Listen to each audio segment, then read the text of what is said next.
Hello, good day. Today we will continue our journey of understanding the self, but this time from the psychological perspective. Psychology, as we know, is the scientific study of the mind and behavior. Unlike sociology or anthropology, which highlights society and culture, psychology goes deeper into the inner workings of our thoughts, feelings, and actions. So, one of the earliest psychologists to study the self was William James. As you can see right now in our PowerPoint presentation, he introduced the idea of the I and the me. So the I context here is the self as the thinker, the subject, and the one experiencing life. So the me here is the self as the object, the one we can describe, especially in terms of our personality, roles, and identity.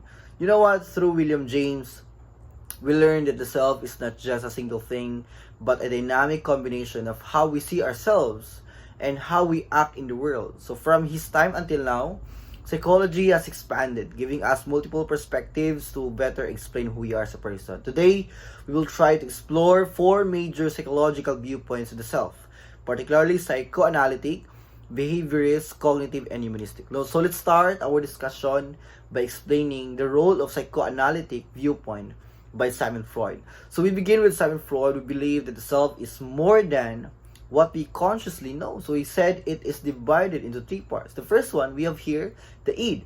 As you can see right in our slide, the id talks about the natural desires and instincts. Okay, the second one here is the ego, which is the rational part that balances desires with reality. Okay, that's the ego. And now the superego now talks about our moral conscience. And you know what? These slides showed us that much of our behavior comes from the unconscious mind, shaped by hidden desires and repressed experiences. For example, in the past, we might have reacted with anger or fear without understanding why. As you can see right now in our presentation, we know it may be connected to something deeper within us. So Freud's theory gave us a framework to understand inner conflicts, dreams, and even defense mechanisms. Okay, that's the idea of Sigmund Freud. Ano yun? The id, ego, and superego. Don't forget the one. Importante yan. The second one here, the behaviorist viewpoint, according to B.F. Skinner and John Watson. Now let's try to turn the page by understanding the role of behaviorists. They believe that the self is shaped not by inner thoughts but by environmental conditioning. So when we were children and received praise for good behavior, you know what? We felt encouraged to repeat the action. Okay? But when we were punished for misbehavior, we tend to avoid doing it again. So Skinner and Watson now explain this as learning through rewards and punishment. Okay?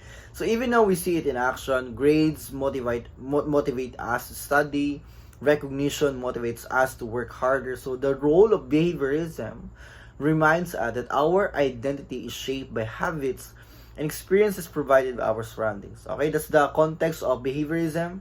Let's now proceed with cognitive viewpoint. According to John Piaget and Albert Bandura, if we are talking about behaviorism, they're more focused on what we do. However, the cognitive psychologists focus on how we think.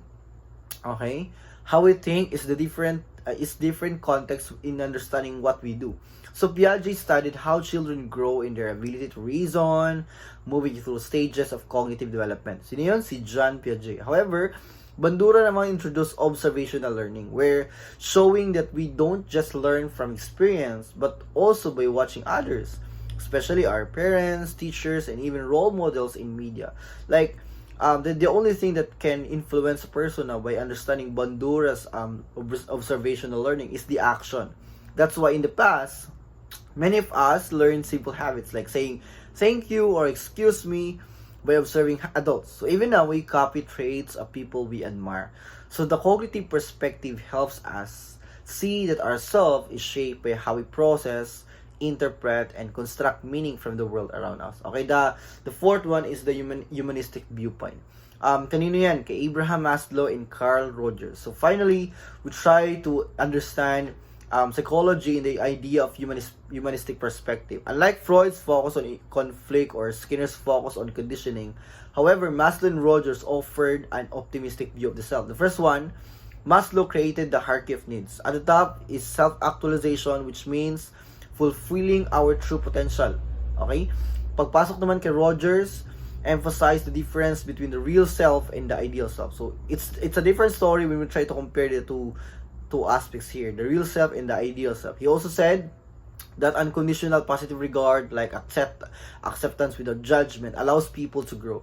So we remember times in the past when encouragement helped us move forward. Even today, when others believe in us, we feel inspired to reach higher goals. The humanistic perspective shows us that we are not limited by our struggles. We are capable of growth, creativity, and transformation. So understanding the fourth context that we are trying to discuss right now is the psychology gives us many ways of looking at the self. No, how you view yourself, looking yourself, not just to yourself but also to others. From William James, who taught us the I and the me. However, to Freud, who uncovered the idea of unconscious. To Skinner and Watson, who revealed the power of conditioning. And also to Piaget and Bandura, don't forget, they are the one who explain how we think and learn. And finally now, Maslow and Rogers, who reminded us of our human potential. So together, by understanding this kind of perspective shows us that the self is not simple. It's a rich combination of past experiences, present choices, and future possibilities. And as we reflect, realize that psychology does not end or even does not justify the self as a means of a simple one, because it helps us understand who we are as a person, who we are, who we were, and who we can become. So I hope you learned something for the four contexts of psychology in understanding the self. Thank you so much, and God bless us all.